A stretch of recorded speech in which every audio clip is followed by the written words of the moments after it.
बदकिस्मती से chief secretary को हकायक मस करके बताए गए। कल रमजान बाजार में मिसमैनेजमेंट थी, अवामी मसाइल की जंग लड़ने गई थी, किसी खानदान की नहीं। फिरदौस आशिक आवाम की प्रति नहीं कर सकते, उन्हें अवाम से जुड़े मंसूबों में नहीं आना चाहिए। लोग वाकई में अपनी अपनी मर्जी का रंग भर रहे हैं।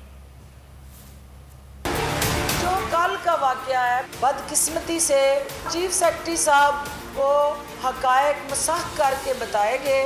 जिन खवातीन की वहाँ जंग लड़ रही थी, ना वो मेरी रिश्तेदार थी, ना वो मेरे एक्सक्लूसिवली हल्के से थी, वो आम साइलिन थी खवातीन, जो एसी से बाहर आके गर्मी बर्दाश्त करने का हौसला ना रखता हो, उसे अवाम के साथ जुड़े शोबे जो हैं उनमें आना ही नहीं चाहिए।